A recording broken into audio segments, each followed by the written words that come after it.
Yan.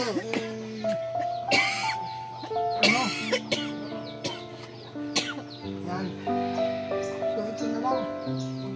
Kahit pa paano makakabili na siguro marami ito ng bigas. Ano? Yan. Yan Babalikan ka. may pagkakataon baka makabalik mo. Pero hindi po ako mananako ha. Kasi malayo po kami ng dahil to Sibukot. So salamat na lang kasi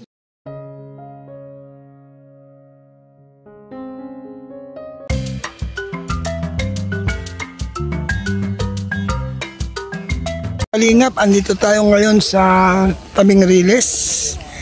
At tayo po sasamahan po ni Alte. Ano pangalan mo, Alte? Bibiyan po. Ayan, scout. Meron po siyang tinuturo. Ito po kami sasakyan. Yung tinatawag na trolley. Yan. Oh, Kasya. Tapos tatayo na lang dito yung iba.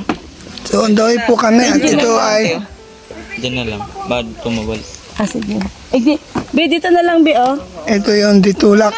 Si Mr. J pa upo ninyo. Ito, may upuan pang isa, oh. Matindog ka. Wala man na. Isa lang ito. Ay, dumaan na ba yung train? Pabalik na? Oh. Sige na. Uy, kasya daw. Uy, Kasya Hindi dito. na matagal-tagal. Kasya. Kaya nakaharang, oh. dali na, maalis na. Uy, magsasakay ka. Ay, magawa ka. Ang gibat pala nito. Oo. Hindi po nakapreno po. Nakapreno. Saan ang preno? may preno pala yan. Oo, Sumakay ka na tigti, Mr. J. May Oh. preno pala. Kaya magabat. Yan, mga kalingap. Pagdaway po kami sa i-scout namin. I-angle-angle mo para makita lahat.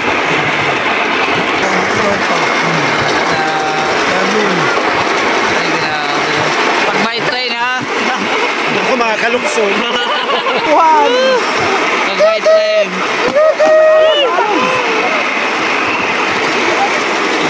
Tayo po kami ng kasama natin si Bibian. Ang hangin. First time oh. Oo, mabalik po man tayo. Ayan, on the way na po kami igdip. Tao po. Ay, diyan pa si Diretso. Ang mga Yan, dito po kami. Papunta po kami sa prospect po na ibinibigay sa atin na puntahan kung anong kalagayan. Diretso lang ang katilo. Maganda pong daanan, pero papunta po kami bundok, mga kalingap. Kalingap, meron po tayong nasumpungan na pamilya na kuya, may sakit yung asawa. So, ito po yung bahay. Puro sako po ang dingding. Yan. At 5 po sila rito nakatira. 5. Yan, ito po ang bahay. Oh. So, ang lalaki po walang trabaho, yung asawa may sakit. Yan, ito po si ate. Ate, magandang umaga. Kumusta po? Ilan po anak nyo? 3. 3. Kasi according po kay Bibian, kayo daw po ay may sakit. Ano po sakit nyo? Sa baga po. Sa baga. Baka yung yung TB. Kakalabas ko lang po ng ospital. Pero nagtitake kayo ng vitamin. Tsaka bukod yung plato nyo, ganun. So ano po ang hanap buhay ng asawa nyo ngayon? Ano po, construction po siya, pero ngayon po, wala po siyang trabaho ngayon. Kung Saan? sino lang po magkuha sa kanyang may papagawa, saka lang po siya ngayon may trabaho. So, ilan po anak nyo? 3 po. Saan po ninyo nakuha yan? Yung TB? Hindi ko nga po alam na. Meron po tayo nasumpungan, isang bahay na kanya pong pangalan ay si Wela. Siya po ay may sakit. Pwedeng pumasok sa bahay niya. So ito po yung bahay nila. Na ang bubong po ay ang dingding po ay puro kahoy. Yan. Puro sako pala, hindi kahoy. So, CR nila, oh. Transparent din. So, nilapit po sa atin po ni Bibian Nakakaawa daw po yung sitwasyon. So atin pong tutulungan at meron naman po tayong pang-iba. So kumusta naman po ate? Nakabili na po kayo ng gamot o mayroong nagsusupply ng gamot? Nung isang araw po, galing po kaming center, may binigay pong pang 1 week na gamot po. Oh, ayos yan. Tuloy nyo lang po. Malay nyo po sa pamamagitan po ng paggamot, loobin ng Diyos na gumaling kayo. Siyempre, kain lang po kayo ng mga, mga native, yung mga gulay-gulay lang po. Yan, ito po yung mga anak niya. Oh. 3 maliliit pa pala, no? Naiwan niya po yan dito ng po ako. Masipag si kuya. Malamig siguro dito. Ano ito, nanay mo o biyanan mo? Nanay ko po. Nay, kumusta po na? Ilang taon po kayo? 80 na? Ba, malakas pa rin. Nakakabasa pa po kayo? Oo. Pa, praise the Lord.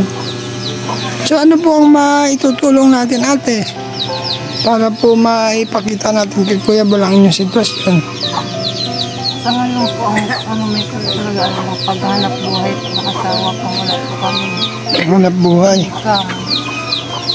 For the meantime, magdamo-damo muna kung saan pwede magpadamo o kaya maglagas ng nyo habang wala.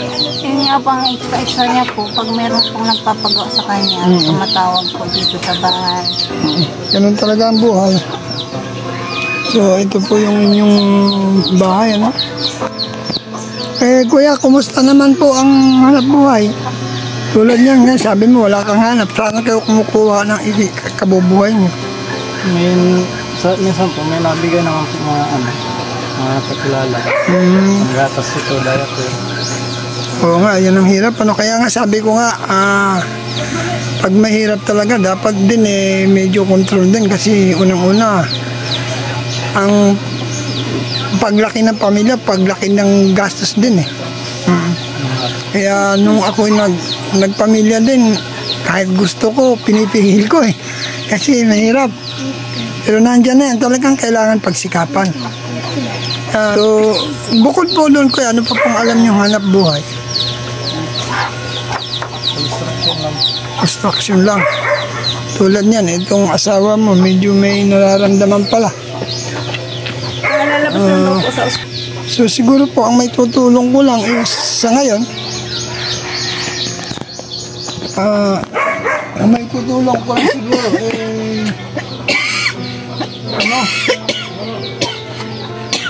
yan, so ito na lang kahit pa paano makakabili na siguro marahil ito ng bigas yan, yan mo Babalikan ka. May pagkakataon, baka makabalik ako.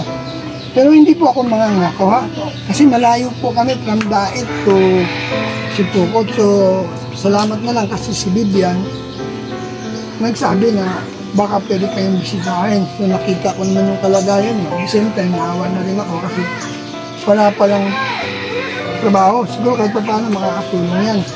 Kaya dagdagan din natin ang panalangin. Kasi kung puro tayo tapos di naman tayo, di ba? Kailangan magtiwala tayo sa Diyos.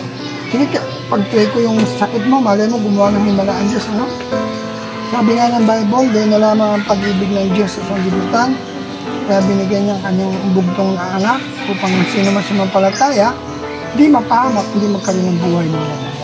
So, tuwing may pag-pray kita, Amang sumasalangit, Diyos na makapangyarihan sa lahat, ikaw po ang nakababatid ng kalagayan ni Wilma, ni Wela, na mayroon po siyang sakit sa baga. Ikaw po ay Diyos na makapangyarihan. As I lay my hands, Lord, let your will be done. Aking pong dalangin, gumawa ka po ng himala sa kanyang kalagayan. Sangkapanin mo po ang mga gamot upang siya po'y makapanumbalik, makarecover sa kanyang sakit sa baga, Lord. Ikaw ang Diyos na manggagamot. Gumawa ka po ng himala sa kanyang buhay.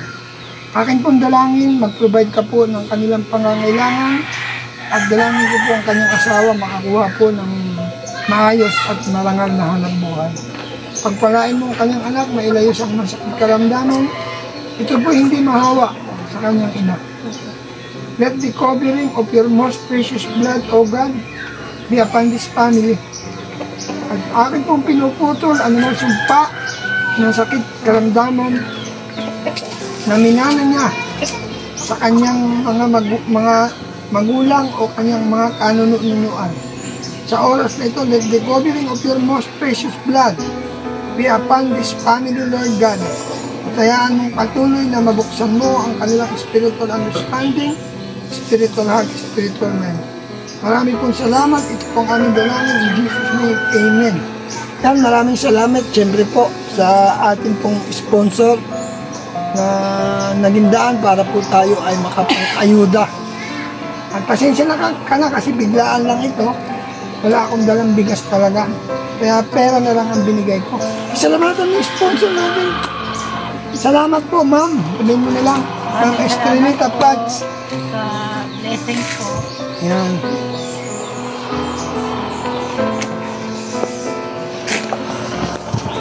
Kay Kuya Bal. Te, anong masasabi mo? Sa ngayon, kasi kahit pa paano, may ginamit ang Panginoon para matugunan ang inyong pangangailangan sa araw na ito. Gusto ko lang pong magpasalamat una po sa Diyos kasi hindi niya po kahit pinabayaan sa mga tumulong po sa amin. Maraming salamat po. Kung hindi po dahil sa inyo, siguro wala po kami kinakain ngayong araw. Nagpatuloy lang po tayo manalangin. Okay lang po yung umiyak kayo para mabawasan po yung bigat ng damdamin niyo. Kasi kung ikikimkimin yan, makakapagpabigat yan sa damdamin mo, lalo kang magkakaroon ng stress, baka lumala yung sakit. Huwag magtiwala ka lang, malay mo gumaling ang Panginoon. Pinag-pray ko naman yung asawa mo na naway makakuha siya ng regular na trabaho. Bukod ba dun sa pagkukonstruction, wala na bang ibang alam ang mister mo? Wala ka na bang ibang alam? Bukod sa construction? Wala na? Truly po. Nag-i-skate. Yun po, bukod po sa pagkukonstruction pala ay skate, So ngayon, di ka makakapag-skate dahil may mga bata, So ikaw nag-aalaga. So siguro ang gawin mo sa perang na tanggap ni Mrs., bili ka kaagad ng bigas para may pangkain kayo. At malay mo, loobin ng Panginoon na muli kami makabalik dito.